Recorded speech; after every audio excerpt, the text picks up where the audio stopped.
اللہ تبارک و تعالیٰ نے قرآن مجید کے اندر حضرت ابراہیم علیہ السلام کا تذکرہ بڑی محبت کے ساتھ فرمایا۔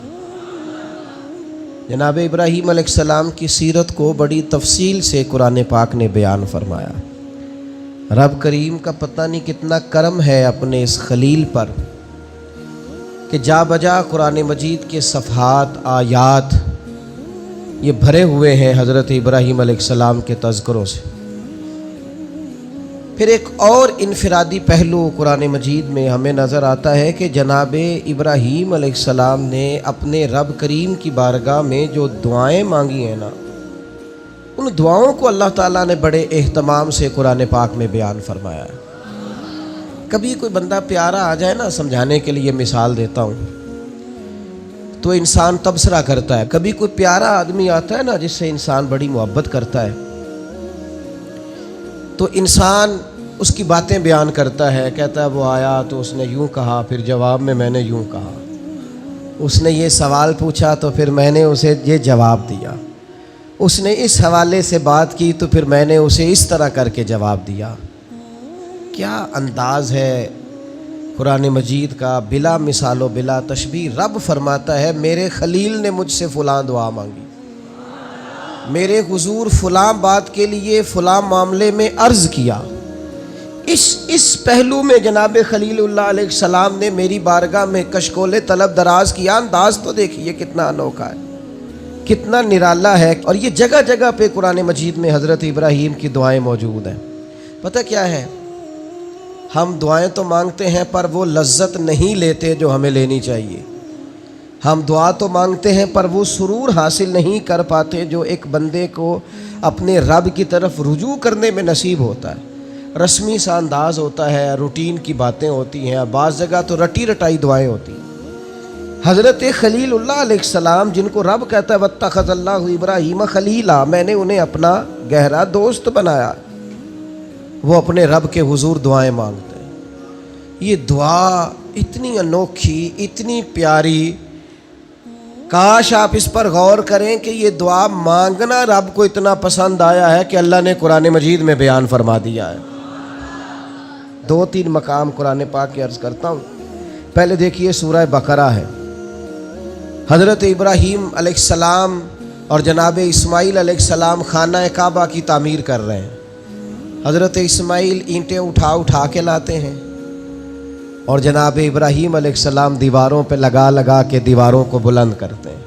او دیکھو مسجدیں بنانے والوں، اللہ کے گھر تعمیر کرنے والوں، ذرا اپنی شان تو دیکھو، ذرا دیکھو تو صحیح تم کس کی سنت کا تتبع کر رہے ہو۔ تم دیکھو تم کس صف میں کھڑے ہو جس صف کی امامت جناب ابراہیم علیہ السلام فرما رہے ہیں۔ حضرت ابراہیم کعبے کی دیواریں اونچی کر رہے ہیں، بیت اللہ شریف کی تعمیر ہو رہی ہے۔ مالک کریم کو وہ بات اتنی اللہ کی بارگاہ میں مقبول ہوئی کہ قرآن میں بیان کیا، فرمایا وَإِذْ يَرْفَعُ إِبْرَاهِيمُ الْقَوَاعِدَ مِنَ الْبَيْتِ وَإِسْمَاعِيلُ، فرمایا جب اٹھاتے تھے نا جناب ابراہیم اور جناب اسماعیل اس گھر کی دیواریں، جب وہ اس کی دیواریں اٹھا رہے تھے، بنیادیں بلند کر رہے تھے، تو پتہ ہے ساتھ کیا کہہ رہے تھے؟ ربنا تقبل منا، ساتھ دعا مانگ رہے تھے یا اللہ یہ ہم سے قبول فرما لے۔ اللہ ہم نے کوشش کی تیرا گھر بنانے کی، ہم نے جد و جہد کی اس کی بنیادیں، ربنا تقبل منا، اللہ اسے قبول فرما لے۔ اصل قابلیت نہیں ہوتی، اصل تو قبولیت ہوتی ہے۔ دعا فرماؤ قبولیت نصیب ہو، ہم کوئی عمل کریں تو اس کی بارگاہ میں وہ قبول ہو۔ دعا مانگ ربنا تقبل منا، اے اللہ ہم سے قبول فرما، اس لیے کہ انک انت السمیع العلیم، تو سننے والا بھی ہے اور جاننے والا بھی ہے۔ اور پھر اس کے ساتھ اور دعا مانگتے ہیں، پیغمبر ہیں، خلیل اللہ ہیں، اللہ تبارک و تعالیٰ کے برگزیدہ ہیں، ان کی عبادتیں، ریاضتیں، ان کی جد و جہد، ان کی تبلیغ، ان کی کوششیں اللہ کو پسند ہیں، اور وہ اس مقام پر فائز ہے کہ رب کریم نے انہیں اپنا خلیل بنا لیا ہے۔ پھر بھی کہتے ہیں ربنا وجعلنا مسلمین لک، اے ہمارے رب ہمیں اپنی بارگاہ کا فرما بردار رکھنا، ہمیں گردن جھکانے والا بنانا، ہم تیرے حضور جھکے رہیں۔ وَمِن ذُرِّيَّتِنَا أُمَّةً مُسْلِمَةً لَكَ، اور ہماری اولاد میں بھی ایک امت کو اپنی فرما بردار رکھنا، آنے والی نسلیں بھی تیری فرما بردار رہیں۔ دعا کیوں نہیں مانگتی امت یہ کہ یا اللہ ہماری اولادیں بھی تیری فرما بردار؟ ہر وقت ان کے لیے رزق ہی مانگتے ہو، صحت ہی مانگتے ہو، اچھا کاروبار ہی مانگتے ہو۔ یہ دیکھو جناب ابراہیم کیا مانگ رہے ہیں، کہتے یا اللہ ہماری اولادوں کو اپنا فرما بردار رکھنا، کہ تیرے نافرمان نہ ہو۔ اتنا مقام ہے، مرتبہ ہے، پھر بھی کہتے ہیں وَأَرِنَا مَنَاسِكَنَا، یا اللہ ہمیں اپنی عبادت کے طریقے سکھا، یا اللہ ہمیں سکھا کس طریقے سے تیری عبادت کریں تو راضی ہوتا ہے۔ آج نا سب سے مشکل کام سیکھنا ہے، آپ کسی کو سکھا نہیں سکتے، سارے سیکھے ہوئے ہیں اللہ ماشاءاللہ۔ جس سے پوچھیں گے وہ کہتے ہیں اوہو تعلیم یافتہ ہوں، پڑھا لکھا ہوں، سند یافتہ ہوں، تجربہ کار بھی ہوں، اتنے سال ہو گئے فلاں کام کرتے ہو۔ آپ یہ دیکھیں سیکھنا کتنا اہم ہے۔ وَأَرِنَا مَنَاسِكَنَا، تو ہمیں سکھا ہم کس طرح تیری عبادت کریں۔ وَتُبْ عَلَيْنَا، اور اپنی رحمت سے ہمارے اوپر رجوع بھی فرما، کرم فرما مالک، ہم پر رجوع فرما۔ اتنے بڑے ہیں حضرت ابراہیم خلیل، پر دعا مانگ رہے ہیں یا اللہ ہمیں فرما بردار بنا، اپنی عبادت کے طریقے سکھا۔ تو وہ جو لوگ جنہوں نے طے کر لیا ہے کہ بس ہم سب کچھ سیکھ چکے ہیں، ہم تو فارغ التحصیل ہیں، ہم تو بڑے قابل ہو گئے، اوہو ہم سے سیانا بھی کوئی دوسرا ہوگا، وہ ذرا اس سے سیکھے نا۔ یہ حضرت خلیل علیہ السلام کیا ارشاد فرما رہے ہیں؟ پھر آگے فرمایا اِنَّكَ أَنْتَ التَّوَّابُ الرَّحِيمُ، بے شک تو بہت توبہ قبول کرنے والا اور بہت رحمت کرنے والا ہے۔ پھر فرمایا ربنا وابعث فیہم رسولا، اے اللہ بھیج دے ہم میں سے اپنا عظمت والا رسول۔ یا اللہ نبی کریم صلی اللہ علیہ وسلم جو تیرے آخری رسول ہیں انہیں بھی انہی میں سے بھیجنا، یعنی میری اولاد میں سے کرنا آخری نبی کو۔ خود رسول کریم نے فرمایا ہے، حضور فرماتے ہیں میں اپنی ماں کا وہ خواب ہوں جو میری پیدائش کے وقت انہوں نے دیکھا تھا اور شام کے محلات روشن ہو گئے تھے۔ حضور فرمانے لگے میں جناب عیسیٰ کی بشارت ہوں اور میں جناب ابراہیم کی دعا ہوں، میں دعا ہوں، جناب ابراہیم کی دعا بن کے آیا ہوں حضرت خلیل اللہ، میں وہ ہوں جن کے لیے جناب خلیل نے دعا کی ربنا وابعث فیہم رسولا۔ ہمارے استاد فرمایا کرتے تھے کعبہ بنا کے جناب ابراہیم کا یہ دعا کرنا معنی کیا ہے؟ مالک میں نے بنا دیا ہے، اسے آباد کرنے والا رسول بھی عطا فرما۔ تڑپے گی محبوب کی امت بیت اللہ دیکھنے کو، دعائیں مانگے گی، یوں گھومے گی بیت اللہ کے گرد جس طرح پروانہ شمع کے گرد گھومتا ہے، نظریں دیکھ دیکھ کے بیت اللہ کو ٹھنڈی ہوں گی۔ ربنا وابعث فیہم رسولا، اے اللہ ان میں وہ رسول بھیج دے، وہ محبوب آئیں تو کیا کریں؟ اے اللہ جب وہ آئیں منہم انہی میں سے آئیں، یتلو علیہم آیاتکا، اور وہ آ کر ان پر تیری آیتیں پڑھیں، وَيُعَلِّمُهُمُ الْكِتَابَ وَالْحِکْمَةَ، انہیں کتاب بھی سکھائیں اور پختہ علم بھی سکھائیں، دانائی بھی سکھائیں، وَيُزَكِّيهِمْ، بڑوں نے ترجمہ کیا ہے پر جو ترجمہ فاضل بریلوی نے کیا ہے وَيُزَكِّيهِمْ، اے اللہ وہ محبوب تیرے آئیں اور انہیں خوب ستھرا کر دیں، خوب ستھرا کر دیں، ان کے دلوں کو صاف کر دیں، باطن کا تزکیہ کر۔ یہ دعائیں کر رہے ہیں جناب ابراہیم۔ انک انت العزیز الحکیم، بے شک مالک تو غالب حکمت والا ہے۔ جناب ابراہیم علیہ السلام بیت اللہ کی تعمیر کرتے ہیں، قبولیت کی دعا مانگتے ہیں، اللہ کے حضور عرض کرتے ہیں اللہ آخری پیغمبر علیہ السلام کو مبعوث فرما تاکہ وہ کتاب و حکمت سکھائیں، تاکہ وہ قرآن مجید کی آیات کی تلاوت کریں۔ اے اللہ رسول کریم علیہ السلام عطا فرما جو دلوں کا تزکیہ کریں۔ اس رسول صلی اللہ تعالی علیہ وسلم کے لیے حضرت ابراہیم نے دعا مانگی تھی، وہ رسول اللہ نے ہمیں عطا فرمائے۔ اب ہمیں حضور کے بتائے ہوئے طریقے کے مطابق کتاب و سنت سیکھنا چاہیے نا۔ حضور نے جو خوبصورت ارشادات کر کے ہمارا تزکیہ کیا ہے ہمیں وہ یاد رکھنے چاہیے نا، دلوں میں بسانے چاہیے نا۔ تو ایک مقام تو وہاں سورہ بقرہ میں اور دوسرا مقام سورہ ابراہیم میں، یہ سورہ ابراہیم ہے، مالک کو پیار اتنا ہے، جگہ جگہ بھی ذکر کیا ہے قرآن پاک میں جناب ابراہیم کا، اور ایک پوری سورت کا نام ہی سورہ ابراہیم ہے۔ اتنی محبت ہے حضرت خلیل اللہ سے رب کریم کو۔ یہاں بھی دیکھیے حضرت ابراہیم سورہ ابراہیم میں دعا مانگتے ہیں۔ اب ذرا یہ دعا بھی دیکھیں کتنی معنی خیز ہے۔ فرماتے ہیں وَإِذْ قَالَ إِبْرَاهِيمُ رَبِّ اجْعَلْ هَٰذَا الْبَلَدَ آمِنًا، یاد کرو جب جناب ابراہیم علیہ السلام نے کہا اے اللہ اس شہر کو امن والا بنا دے۔ جناب ابراہیم علیہ السلام مکے میں نہیں رہتے تھے، پر دعائیں مکے کے لیے مانگ رہے ہیں۔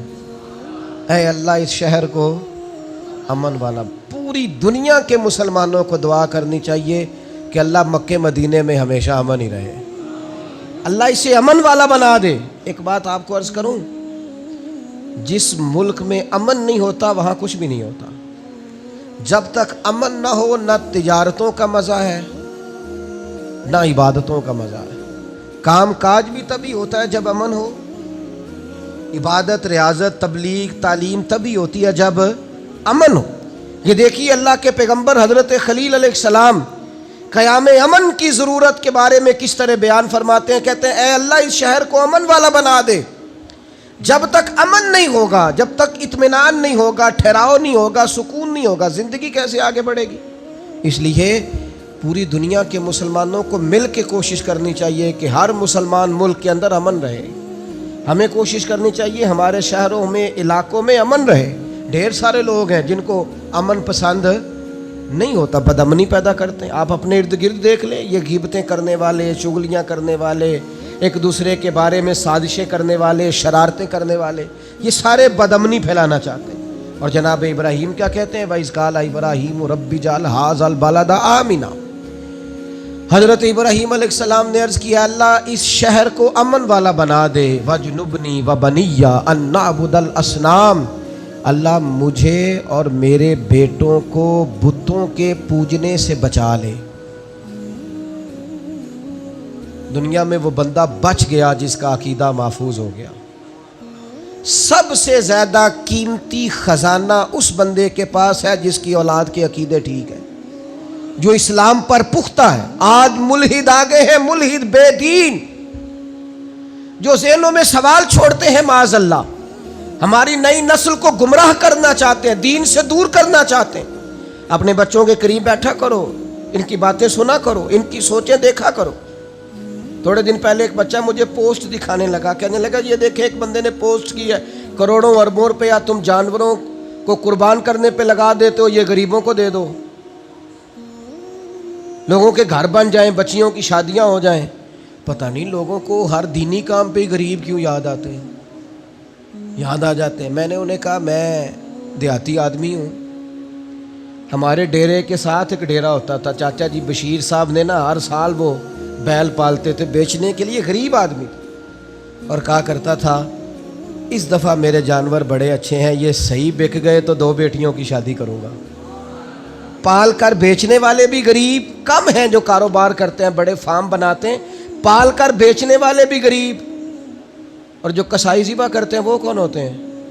او میرا سارے انو بڑا گوشت باندھے کہندے ڈاکٹر ڈکیا ہے، وہ تو کھائیں گے مرغی یا بکرا، یہ جننے ویڑے پل دے جے ماڑے ہی کھانے نے۔ اس لیے یہ جو روغن خیال ہے نا، کہتے ہیں قربانی نہ کرو غریبوں کو دے دو، ان کو فکر نہ کرو، یہ غریبہ ہی کھانی ہے ساری۔ امیرہ نو تے بند دے سارے انو، جس سے پوچھو کہتے ہیں میں نے ڈاکٹر نے بند کیتا ہے، تو بھائی غریبوں کا کھلا ہے اللہ کے فضل سے، وہ انشاءاللہ کھائیں گے، بلکہ ان کے لیے صحیح کر کے کھلتا ہی بڑی عید والے دن ہے، تو آپ ان کا بھی بند کرنا چاہتے ہیں۔ اس لیے حضرت ابراہیم کی یہ دعا کہ یا اللہ بتوں سے ہمیں بچا، ہماری اولادوں کو بچا، وہ تو بچے ہوئے تھے، یہ دعا ہی ہماری تعلیم کے لیے، بچوں کی نگرانی کرو، ان کا خیال رکھو، یہ کسی بے دین بد عقیدہ کے پاس نہ جائیں، ان کی زبانوں پہ جب بھی نام آئے یا خدا کا ذکر کریں یا مدینے والے پہ درود و سلام پڑھیں۔ یہ کبھی جناب ابو بکر کی بات کریں، یہ کبھی عمر کی بات کریں، یہ کبھی سیدنا عثمان کی کریں، یہ کبھی مولا علی کی کریں، یہ بار بار کہیں کیا بات رضا اس شمنستان کرم کی، زہرا ہے کلی جس میں حسن اور حسین پھول۔ بار بار بات کریں حضور کی اولاد.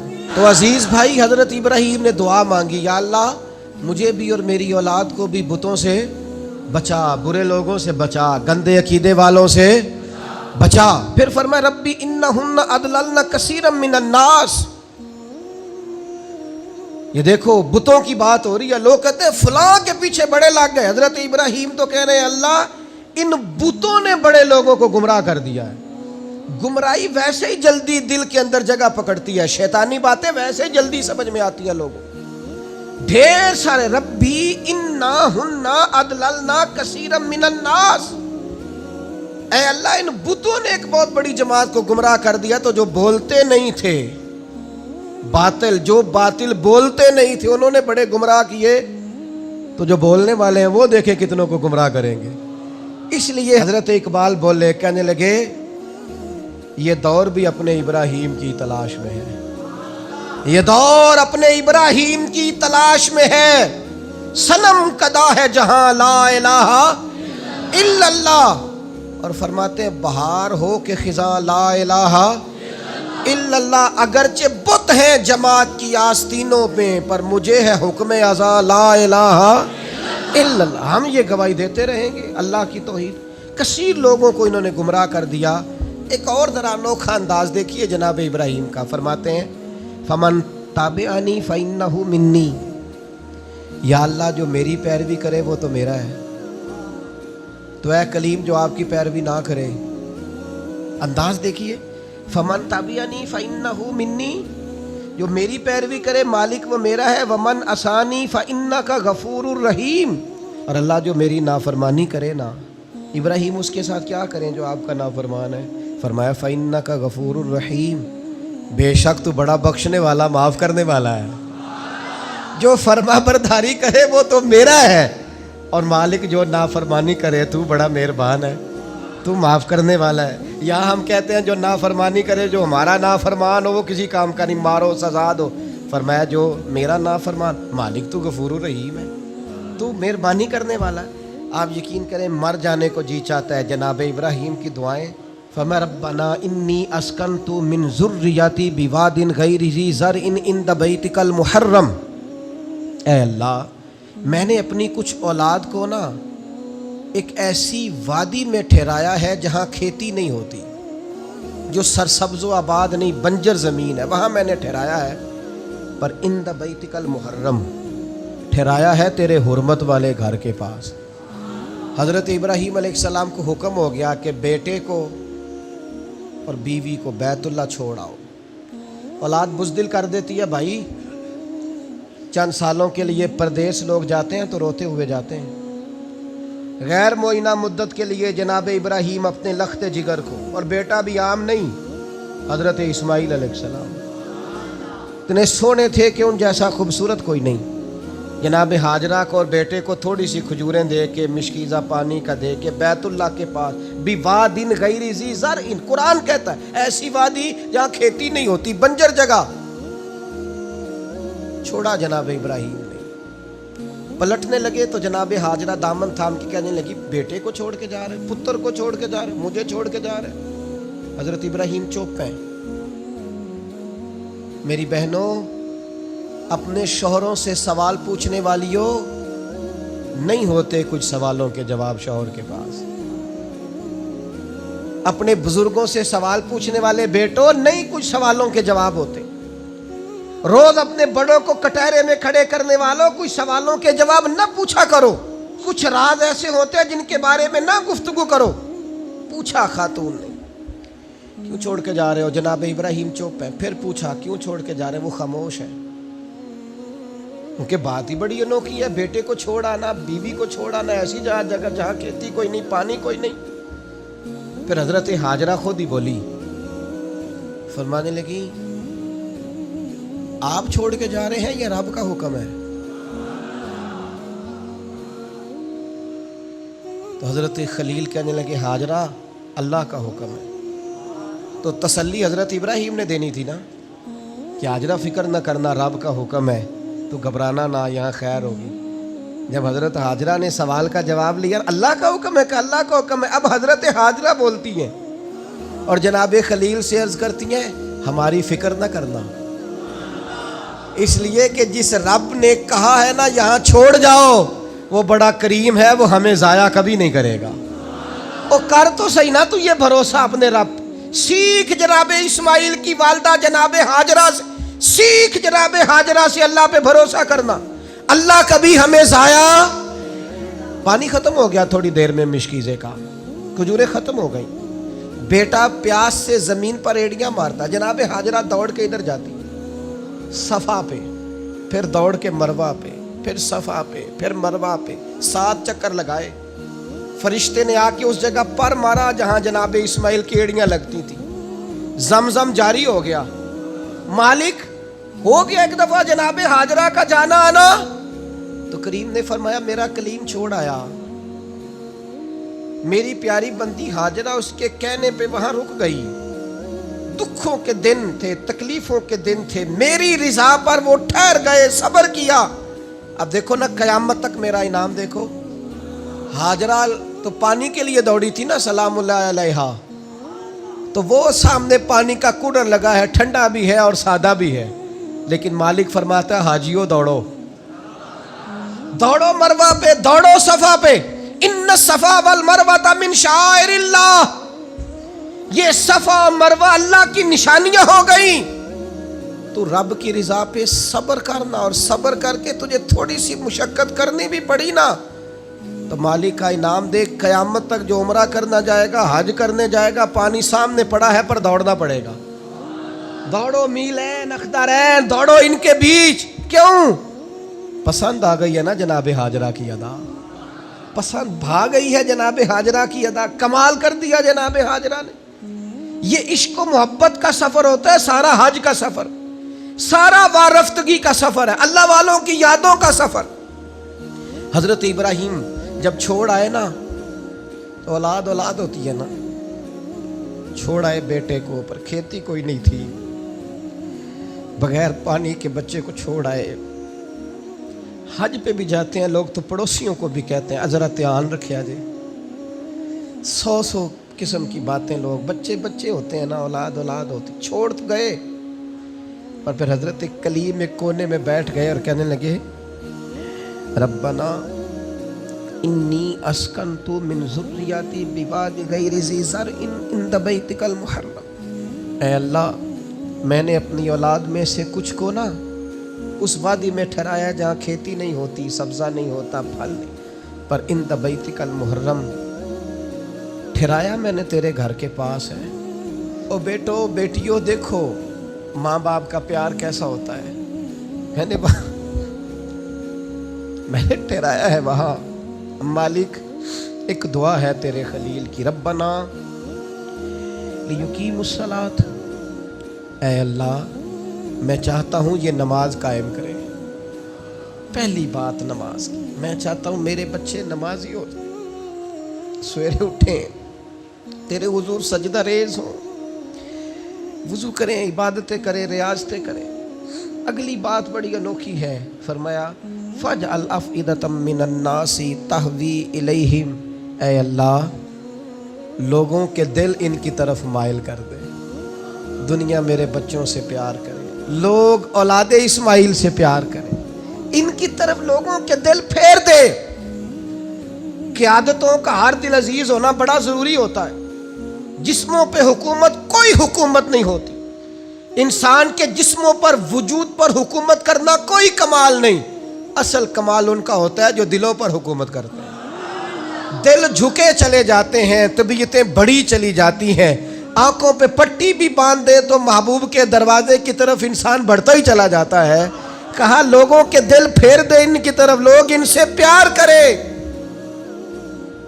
ہر سال دنیا قربانی کرتی ہے، رسول پاک علیہ الصلوۃ والسلام نے حد بندی، یا رسول اللہ قربانی کیا ہے؟ فرمایا جناب ابراہیم کا طریقہ ہے، ہر سال ذکر ہوتا ہے جناب ابراہیم کا، ہر سال ذکر ہوتا ہے حضرت اسماعیل، ہر جگہ ذکر ہوتا ہے جناب یعقوب کا، جناب یوسف کا۔ اپنی اولاد کے لیے دعا مانگا کرو، رب لوگوں کے دلوں میں ان کی محبت پیدا فرمائے۔ بندہ اچھا لگتا ہے، وہ بندہ پیارا لگتا ہے جو اولاد سے پیار کرے، اس سے پیار ہو جاتا ہے جو بچوں سے پیار کرے۔ اللہ ان کی طرف لوگوں کے دل پھیر دے، پہلے نمازی بنا دے، پھر انہیں ہر دل عزیز بنا دے۔ اب حضرت ابراہیم کہتے ہیں وَارْزُقْهُم مِّنَ الثَّمَرَاتِ لَعَلَّهُمْ يَشْكُرُونَ، یا اللہ انہیں پھلوں میں سے رزق بھی دے تاکہ یہ تیرا شکر ادا کریں۔ اللہ انہیں رزق بھی عطا فرما، انہیں پھلوں میں سے رزق بھی دے۔ اولاد کے لیے دعا مانگا کرو، انہیں اللہ روزی دے وسیع، اولادیں کسی کی محتاج نہ ہو، بچے کسی کے دستے نگر نہ ہو، کسی کے ہاتھ نہ دیکھنے پڑے، کسی کی طرف بڑھنا نہ پڑے۔ آگے ارشاد فرماتے ربنا انک تعلم ما نخفی وما نعلن۔ حضرت ابراہیم نے بات ہی کھول دی، فرمایا اے رب تو جو ہم ظاہر کرتے ہیں وہ بھی جانتا ہے اور جو ہم چھپاتے ہیں وہ بھی جانتا ہے۔ وما یخفی علی اللہ من شیء فی الارض ولا فی السماء، اللہ پر کوئی چیز چھپی ہوئی نہیں، نہ زمینوں میں نہ آسمانوں میں۔ پھر اولاد کے لیے دعا مانگی جا رہی، اس شہر کے لیے بھی دعا مانگی جہاں بچے رہتے، یہاں امن رہے، یہ بھی دعا مانگی کہ یہ نمازی ہو جائے، یہ بھی دعا مانگی حضرت ابراہیم علیہ السلام نے کہ اللہ انہیں رزق دے پھلوں میں سے، یہ بھی دعا مانگی لوگوں کے دل ان کی طرف کر دے، اور پھر کہا تو جانتا ہے ہمارے ظاہر اور باطن کو۔ پھر ارشاد فرمایا کہ میں اب بیچ میں شکر بھی ادا کرتے ہیں، کہتے ہیں الحمدللہ الذی وہب لی علی الکبر اسماعیل و اسحاق، کہتے ہیں تمام تعریفیں اس اللہ کے لیے جس نے بڑھاپے میں مجھے اسحاق اور اسماعیل عطا فرمایا۔ بڑھاپے میں اللہ نے اولاد دے دی، ساری تعریفیں اس کے لیے۔ پھر ارشاد فرماتے ہیں ان ربی لسمیع الدعاء، بے شک میرا رب دعاؤں کا سننے والا ہے۔ آگے ارشاد فرماتے ہیں ربی جعلنی مقیم الصلاۃ ومن ذریتی، اے اللہ مجھے بھی نماز قائم کرنے والا بنا دے اور میری اولاد کو بھی نماز قائم کرنے والا بنا دے۔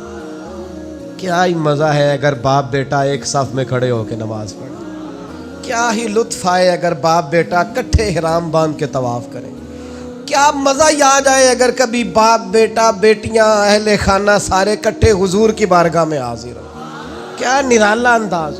مجھے بھی نمازی بنا دے اور میری ربنا وتقبل دعا، یا اللہ ہماری اس دعا کو قبول فرما لے، اس دعا کو قبول۔ ربنا اغفر لی والی والدیہ، پچھلی ساری دعائیں اولاد کے لیے۔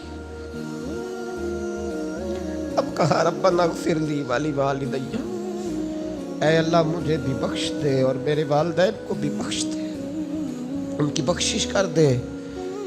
وللمؤمنین یوم یقوم الحساب، اور جس دن تو حساب لے اس دن تمام مومنوں کی بخشش فرما دے، اللہ سب کو بخش دے حساب والے دن۔ سورۃ شعراء میں آتا ہوں اور یہاں سے 2-3 آیات عرض کر کے اپنی بات سمیٹتا ہوں۔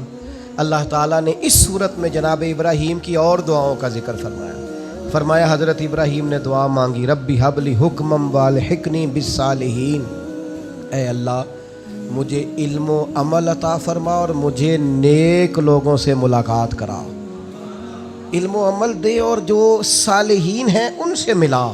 بڑا خوش نصیب ہوتا ہے وہ شخص جسے علم بھی ملے، عمل بھی ملے اور پھر صالحین کی صحبت بھی ملے، نیک لوگوں کی جسے سنگت نصیب ہو۔ اچھے لوگوں کے پاس، وہ گلی میں کچھ سنگترے بیچ رہا تھا نا، تو درویش اندر بیٹھے تھے تو آواز لگا رہا تھا اچھے سنگترے اچھے سنگترے اچھے سنگترے، تو بابا جی کو اندر ہی وجد ہو گیا۔ کسی نے کہا یہ کیا ہوا؟ فرمانے لگے وہ کہہ رہا ہے جنہ دے سنگ چنگے سانو ترے، اچھے سنگ ترے، جنہ دے سنگ اچھے سانو ترے۔ جناب ابراہیم کی دعا دیکھو، فرماتے ربی حب لی حکمم والحقنی بالصالحین، اے اللہ حکم عطا فرما، مانا مفسرین نے کیا علم و عمل عطا فرما، اور اے اللہ مجھے ان سے ملا دے جو صالح لوگ ہیں۔ یہ دعا مانگتے ہیں۔ پھر کہتے ہیں اے اللہ جو لوگ میرے بعد آئیں نا ان میں میری سچی ناموری رکھنا، اے اللہ بعد والے پچھلے ہمارا ذکر کریں تو ذرا اچھے لفظوں کے ساتھ کریں، ہمارے بعد ہمارا ذکر ہو تو خیر کے ساتھ ہو۔ ہماری تعلیم کے لیے جناب ابراہیم دعا کرتے ہیں، فرماتے ہیں کہ پیچھے اس طرح کا چھوڑ کے جانا کہ تمہیں خیر کے ساتھ یاد کیا جائے، یعنی تم کہیں بیٹھو تو لوگ کہیں کیا بات ہے، اور اٹھ کے جائیں تو لوگ کہیں کیا بات ہے۔ لوگوں کے بیچ ہماری اچھی ناموری ہو، جناب ابراہیم دعا مانگتے ہیں۔ جناب ابراہیم کہتے ہیں وَجَعَلْنِي مِن وَرَثَةِ